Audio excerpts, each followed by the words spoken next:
সিরাজগঞ্জে রামগঞ্জে সরকারি জলাশয়ে ইজরা নিয়ে সংঘর্ষে বিএনপির 2 কর্মী নিহত। সিরাজগঞ্জ প্রতিনিধি জলিলুর রহমান জনির পাঠানো তথ্যচিত্রে থাকছে বিস্তারিত। সিরাজগঞ্জের রামগঞ্জ উপজেলায় সরকারি জলাশয় ইজরাকে কেন্দ্র করে 2 পক্ষের সংঘর্ষে বিএনপির 2 কর্মী নিহত হয়েছেন। এই ঘটনায় উভয় পক্ষের অন্তত 15 জন আহত হয়ে বিভিন্ন হাসপাতালে চিকিৎসাধীন রয়েছে। সোমবার সকালে আনুমানিক 7টা থেকে 8টার দিকে উপজেলার ধানাইনগর ইউনিয়নের গোলাপাড়া এলাকায় এই ঘটনা ঘটে।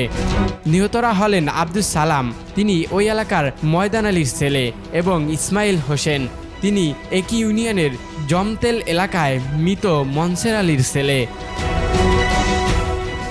স্থানীয় সূত্রে জানা যায়, গোলাপাড়া এলাকায় একটি সরকারি জলাশয়ের ইজরা নিয়ে স্থানীয় বাংলাদেশ জাতীয়তাবাদী দল বিএনপির নেতা সিদ্দিকের সঙ্গে প্রতিপক্ষ আসমত আলী গংদের দীর্ঘদিন ধরে বিরোধ চলছিল।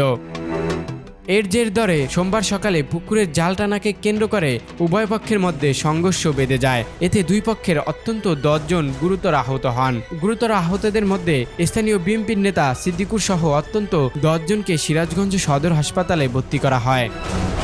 সেখানে চিকিৎসাধীন অবস্থায় একজনের মৃত্যু হয়।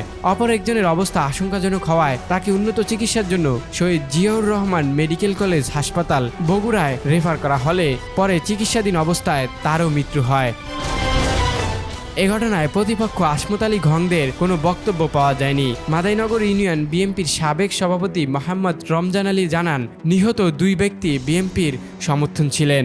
রামগঞ্জ থানার অফিসার ইনচার্জ গোলাম কিবরিয়া বলেন, খবর পেয়ে পুলিশ দ্রুত ঘটনাস্থলে গিয়ে পরিস্থিতি নিয়ন্ত্রণে আনে। বর্তমানে এলাকায় অতিরিক্ত পুলিশ মোতায়েন রয়েছে এবং পরিস্থিতি শান্ত রয়েছে। Desk report, news time. News Times, সত্যের প্রত্যয়ে আমরা।